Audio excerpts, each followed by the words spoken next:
Hello students, core classes में सभी students का स्वागत है। आज हम आपसे शेयर करने जा रहे हैं असाइनमेंट्स के सॉल्यूशंस। और जो आज का कोर्स कोड है वो है BCHCT 133। इसके पार्ट अगर आप इसका क्वेश्चन पेपर देखो तो उसमें दो पार्ट्स में ये डिवाइडेड है, part A and part B. तो आज हम डिस्कस करने वाले हैं पार्ट ए, जिसमें फर्स्ट क्वेश्चन है कि केमिकल थर्मोडायनेमिक्स को आपको डिफाइन करना है और उसका सिग्निफिकेंस बताना है।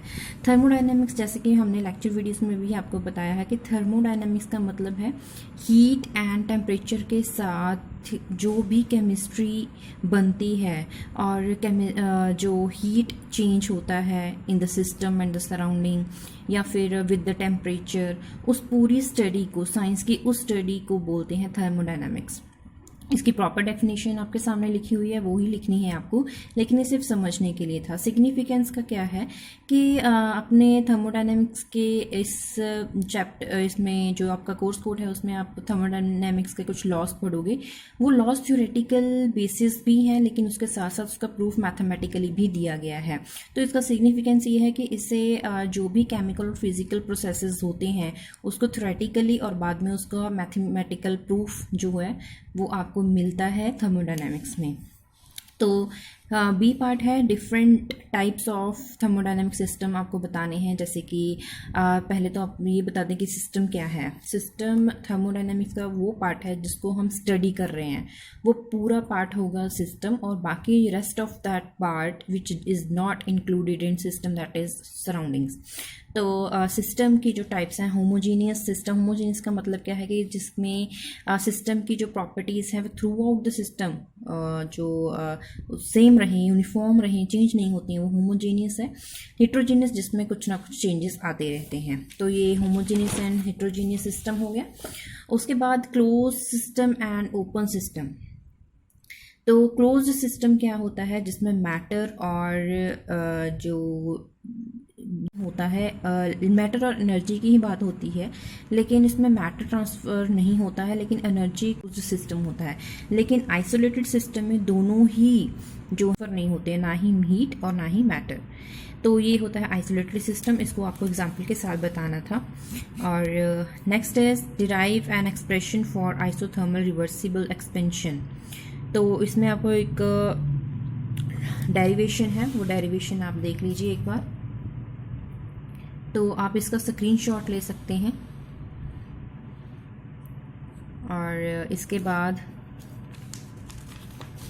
इंटीग्रेशन करना है आपको, क्योंकि आइसोथर्मल रिवर्सिबल एक्सपेंशन है, तो इसमें आपको वॉल्यूम्स को एज्यूम करके और इनिशियल एंड फाइनल कंडीशंस के बाद, एज्यूम करने के बाद आपको वर्क डन फाइंड आउट करना है, और उसके बाद आइडियल गैस इक्वेशन लेके उसमें सब्स्टिट्यूट करने के बाद फिर से नेचुरल लॉ को log 10 बेसिस पे चेंज करना है।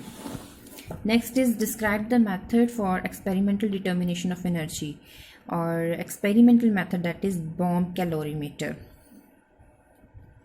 तो बॉम्ब कैलोरीमीटर का पूरा आपको एक स्ट्रक्चर के साथ आपको बताना है। स्ट्रक्चर जो है आपको यूनिट 3 में मिल जाएगा। यूनिट 3 में इसका आंसर था। तो बॉम्ब कैलोरीमीटर में क्या होता है कि इसमें रिएक्शन वेसल होता है जो कि डबल वॉल के साथ कंटेन्ड होता है।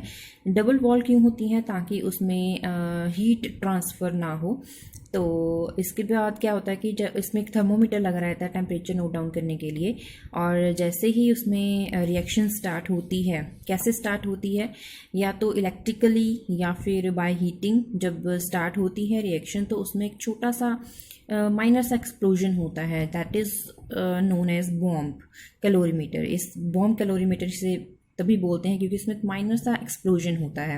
एक्सप्लोजन क्या करता है? हीट लिबरेट करता है। हीट लिबरेट होने से वो हीट ट्रांसफ़र होती है सराउंडिंग में, लेकिन डबल वॉल होने की वजह से हीट ट्रांसफ़र नहीं हो पाती है, और जो लिक्विड जो रिएक्शन है उसमें एक्सोथर्मिक रिएक्शन प्रोड्यूस होने की वजह से टेम्परेचर इंक्रीज़ कर जाता है।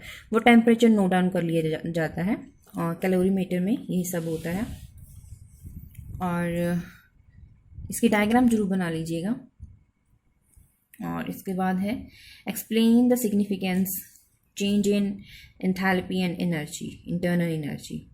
तो इसमें आपको क्या करना होगा, एक जनरल रिएक्शन एज्यूम करने के बाद,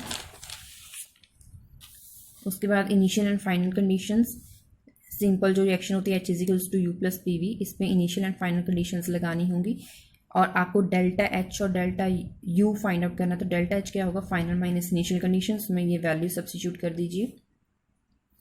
उसके बाद जो सिमिलर टर्म्स हैं उसको एक साथ कर लीजिए, ये क्या बन जाएगा, डेल्टा आर। यही एक्चुअली ये रिलेशन है, लेकिन इसको थोड़ा सा आगे और करेंगे हम आइडियल गैस इक्वेशन सब एज्यूम करने के बाद, क्योंकि जितनी भी ये सारी थर्मोडायनेमिक्स की रिएक्शंस होती हैं, इक्वेशंस होती हैं, डेरिवेशंस होती हैं, उसमें पूरा रिलेशन फाइंड आउट करने के बाद एक बार एंड में आइडियल गैस इक्वेशन पर भी अप्लाई किया जाता है, 1 number of mole and n number of moles पे। और उसके बाद है predict the enthalpy of hydrogenation.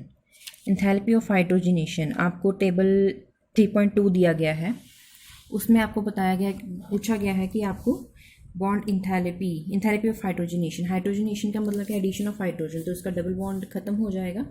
उसके बाद आपको फाइंड आउट करना है कि बॉन्ड ब्रेक कितना हुआ है और फॉर्म क्यों, क्योंकि फॉर्मूला ही क्या है, bond break minus bond form.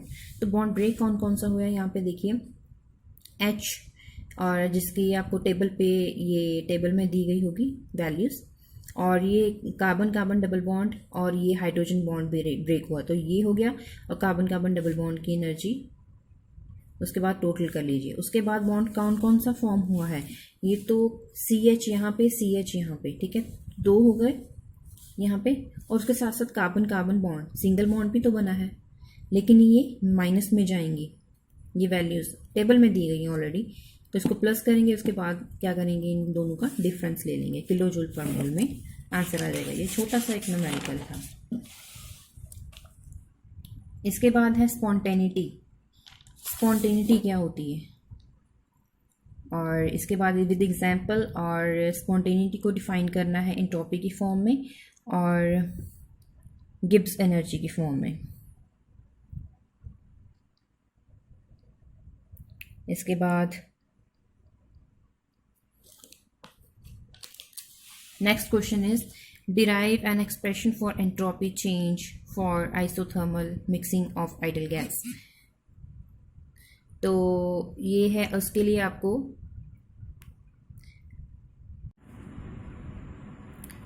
आपको एज्यूम करनी है, कुछ अजम्पशंस लेनी होंगी, और उसके बाद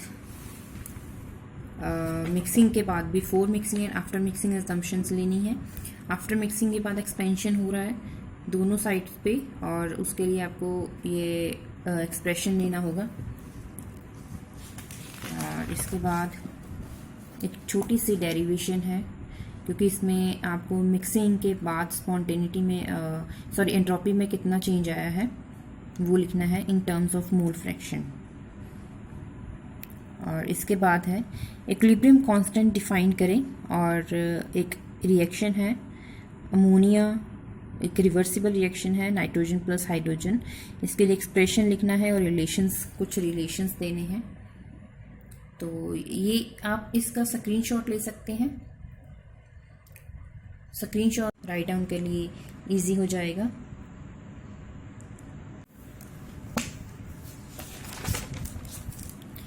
next question is degree of ionization define करना है, और फैक्टर अफेक्टिंग, तो किस किस पे अफेक्ट करता है, कौन कौन से फैक्टर जैसे अफेक्ट कर सकते हैं, सॉल्वेंट है, और कॉमन आइंस की प्रेजेंस, टेम्परेचर, इन चीज़ों पे ये डिपेंड करता है। और इसके बाद वाटर की एडिशन कितनी है, डाइल्यूशन कितना हुआ है। उसके बाद है एम्फोटेरिक सब्सटेंसेस, जो नीदर जो acid as well as base की तरह एक्ट करते हैं। एक होते हैं एसिड्स, बेसिस, और दूसरा होता है, थर्ड टर्म होती है एम्फोटेरिक। वो कुछ केसेस में एसिड की तरह बिहेव करते हैं और कुछ केसेस में बेस की तरह।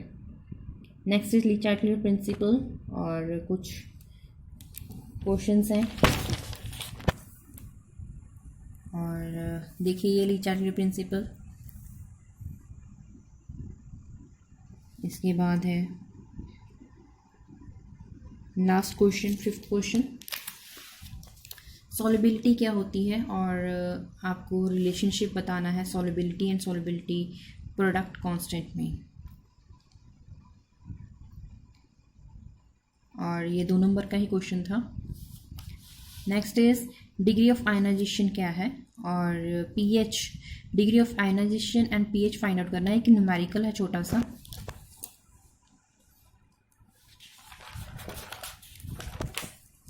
और इसकी वैल्यूज़ कैसे फाइंड आउट करिए। एक बार इसको खुद के बिहाफ पे सॉल्व करिएगा, क्योंकि कई बार क्या होता है न्यूमेरिकल में कुछ टर्म्स इधर उधर हो जाती हैं। आप खुद एक बार सॉल्व कीजिए। फॉर्मूला इसमें दिया गया है, फॉर्मूला सही है, सिर्फ कैलकुलेशंस आप एक बार खुद कर लीजिएगा, उसके बाद ही नोट डाउन करिएगा ताकि असाइनमेंट में कोई गलती ना हो।